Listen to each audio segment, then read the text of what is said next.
Ya vieron su nota, chicos. Si tienen alguna duda, he tratado de ayudarles en lo que he podido en su examen al corregirlo, alguna palabra o algo que se haya equivocado, pero hay casos que son imposibles de ayudar, ¿ya? Todos tienen derecho a revisar sus exámenes, el que quiera lo podemos hacer al finalizar, pero si yo les ayudé, me lo devuelven ese pequeño punto, ¿ya? Bueno, vamos a ver el tema, es síndrome compartimental, ya es una emergencia traumatológica. El concepto es una condición en la que la circulación y la funcionalidad de un tejido se ve comprometido por el aumento de presión, ¿ya?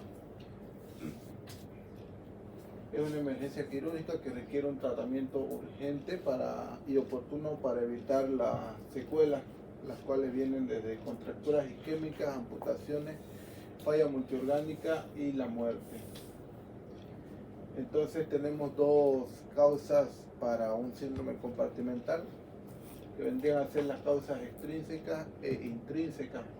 Como causas extrínsecas tenemos vendajes, férulas, yesos cerrados muy compresivos, ¿ya? Síndrome de aplastamiento, compresión prolongada, escaras, quemaduras, congelaciones, cierre de tensión de compartimiento, uso prolongado de torniquetes y traumatismos penetrantes, ¿no? Causas intrínsecas, las fracturas, que es una de las más frecuentes, pueden ser fracturas expuestas o fracturas cerradas, edema postraumático, hemorragias y hematomas, hipertrofia muscular, extravasación de líquidos, reperfusión post-isquemia y reimplante de miembros e infecciones locales. Entonces, bueno, lo mismo, ¿no? Se puede dar por una hemorragia intercompartimental, por un traumatismo arterial directo, por edema muscular a consecuencia de un ejercicio físico excesivo o por extravasación de líquido. También lo podemos ver en quemaduras o congelaciones. Entonces es una patología que tiene baja incidencia, pero tiene alta mortalidad. Sí. Soy yo. Sí, espérame ahorita, si estoy con... Sí, solamente para decirle que el doctor Rodrigo me ha pedido que le saque si podíamos conseguir el aparato para la pierna de mi esposo. Ya, ya. Sí, ya he logrado. ¿Ya lo compró? Lo voy a ir a comprar. Ya, perfecto. Ajá. Ellos se van a poner en contacto con nosotros cuando lo cancelen. Ah, ¿Ya? Ya. Sí. ¿Verdad? Ya, al fondo, al lado del ascensor, hay una sala de curación. Ahorita voy a ir acá.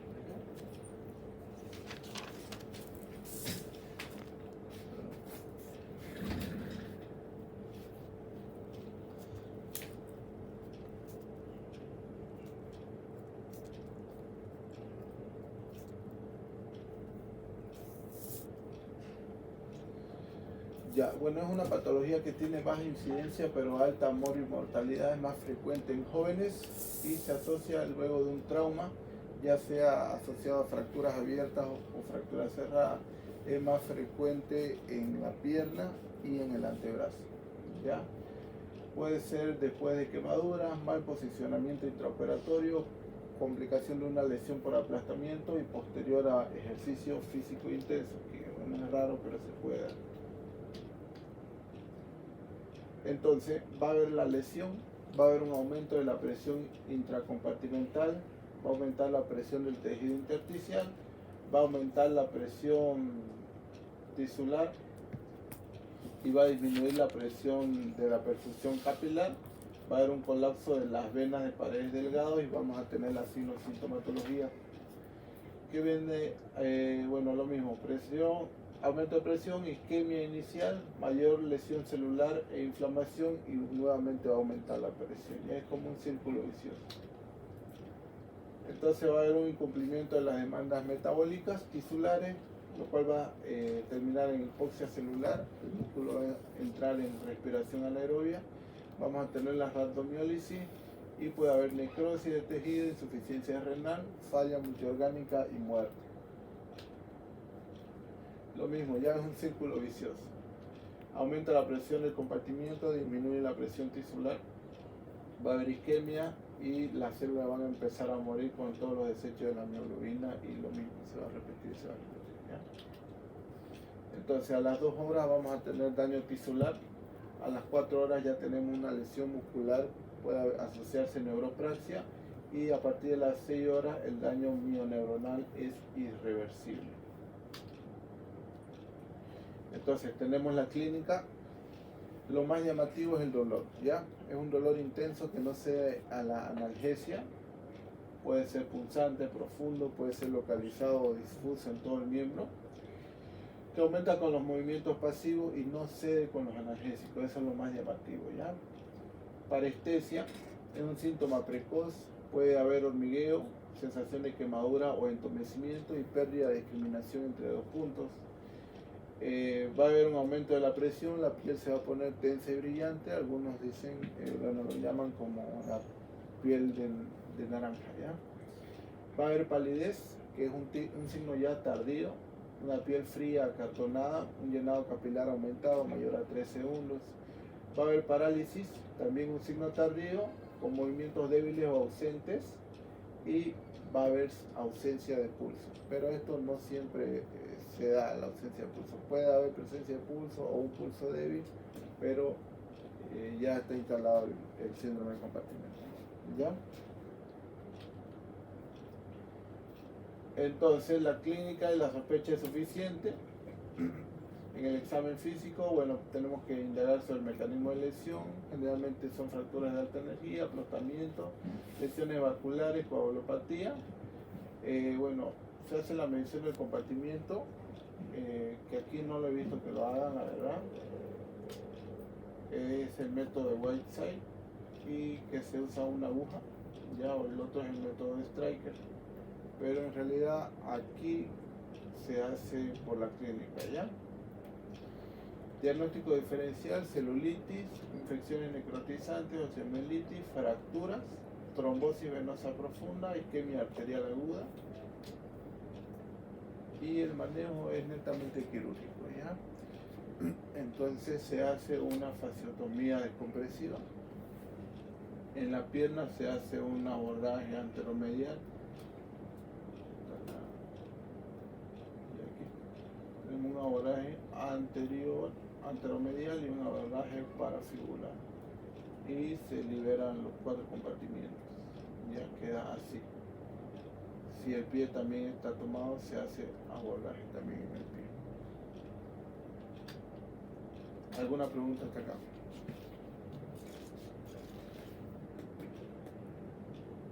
¿Y la técnica, doctor, para la sección de descomprimir eso, cómo se realiza? Bueno, varía, ¿no? En este caso, en la pierna, tenemos que tener en cuenta que los compartimientos, ¿no? Entonces, a través del compartimiento anteromedial se libera el compartimiento medial y se llega hasta el compartimiento posterior profundo de la pierna, y en el abordaje parafibular se libera el compartimiento lateral y el compartimiento posterior superficial de la pierna. Hay que tratar de llegar al compartimiento posterior superficial y profundo, ¿ya?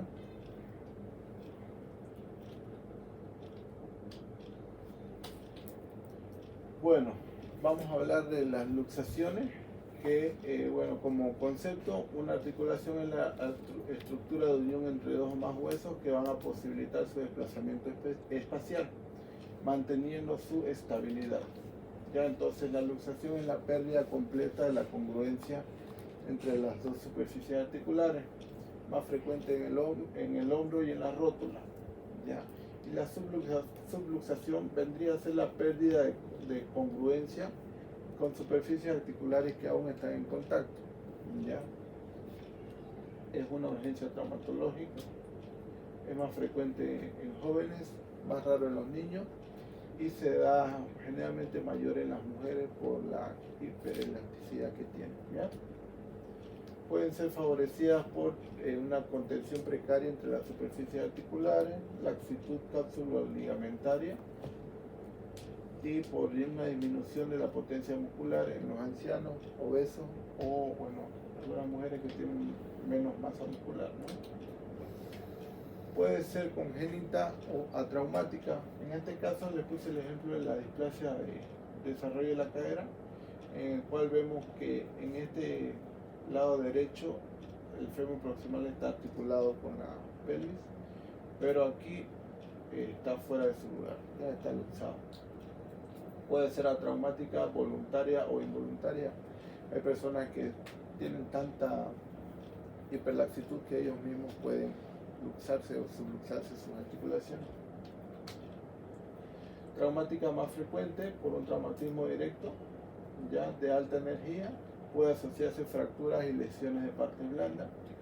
Y un mecanismo indirecto, una fuerza axial aplicada sobre una articulación en la cual se encuentra en una posición de riesgo. En este caso, la posición de riesgo del hombro es la abducción y rotación externa. ¿Quién me puede decir cómo es esa posición? El hombro, abducción y rotación externa. ¿Cómo es abducción del hombro?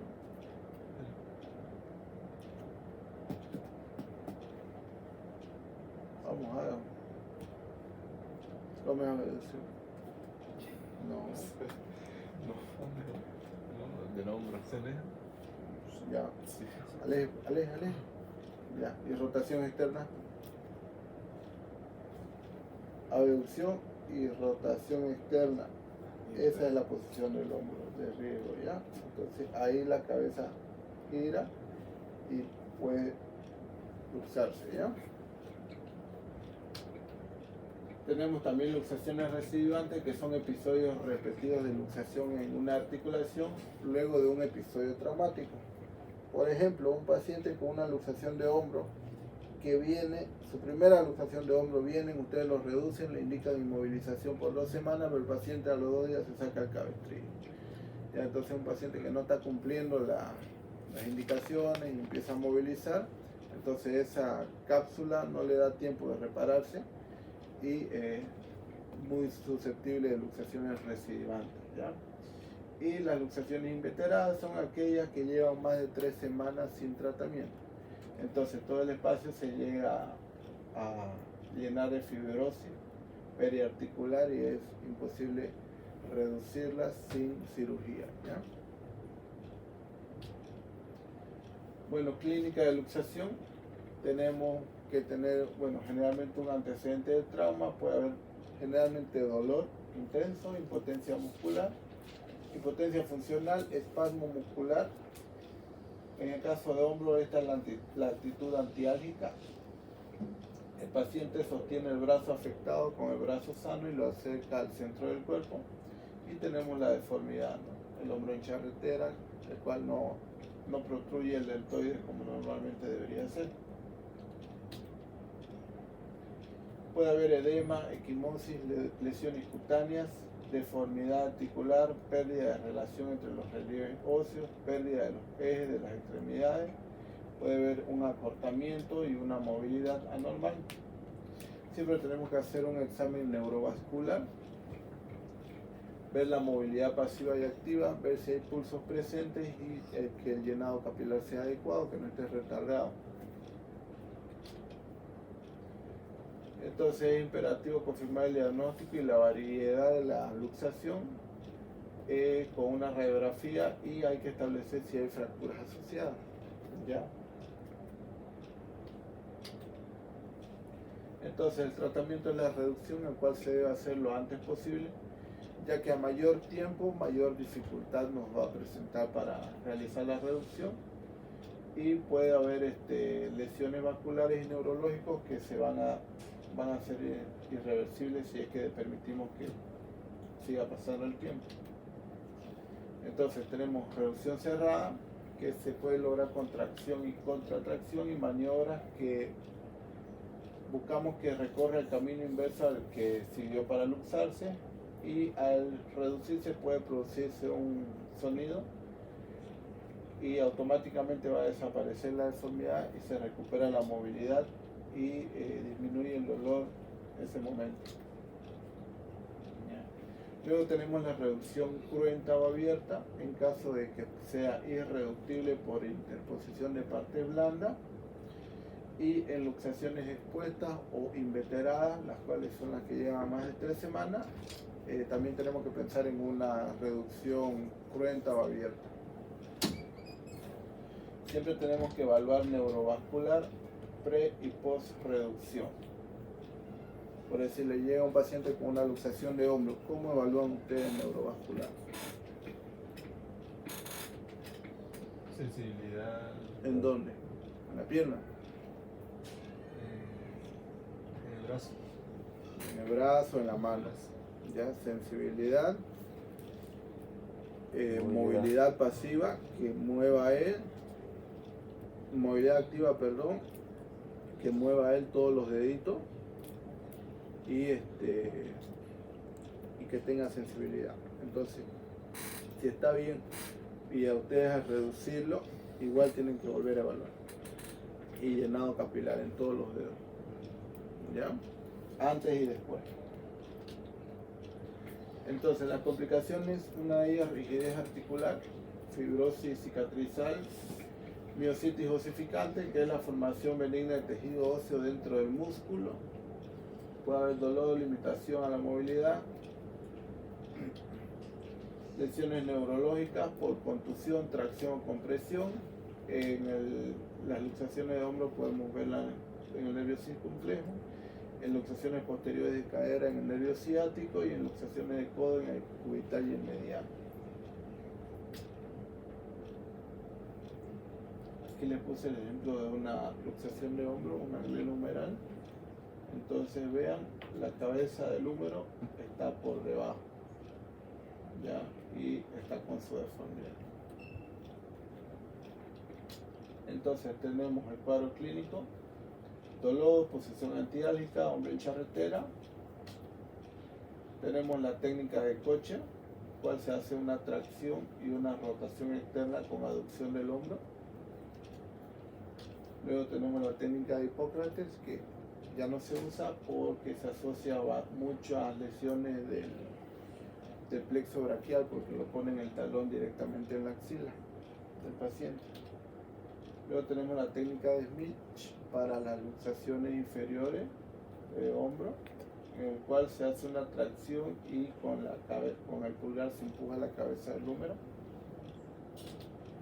Tenemos la técnica de Stimson para las luxaciones posteriores, paciente en decúbito ventral con el hombro al borde de la camilla, se coloca un peso en el brazo del paciente y por gravedad va bajando, ¿ya? Y tenemos la técnica de tracción y contratracción, que se realiza entre dos personas. El cirujano hace una tracción y el ayudante hace una contratracción con una sábana por debajo de la axila del paciente. Esta es la más usada. Luego se hace tratamiento quirúrgico en fracturas desplazadas de trocánter, cuando se asocia a fracturas del rodete glenoideo y en deportistas de alta competición. El tratamiento es inmovilización post-reducción, un cabestrillo con cinturón durante 2 a 3 semanas. ¿Hasta aquí alguna duda, chicos? ¿No? ¿Alguien quiere revisar su examen? Tengo una pregunta preguntosa. Todo lo que habla aquí es su examen práctico, ¿no es? Todo lo que ahí, eso es nomás. No, el que aparece en el práctico no sé de dónde estudiar. Ahora ya sé de la foto, normal. Por eso tienen que venir Hay aquí. que venir. No está difícil, ¿cómo no van a saber qué es ortopedia? Lo que pasa, doctor, es que uno se pone nervioso, pues se lo Yo me refería a lo del concepto que el doctor dio uno y usted dio otro. Sí, se lo dice Valera lo del doctor, digamos, ¿no? Pero hay cosas que no, de verdad que no se puede. Entonces, práctico aquí nomás.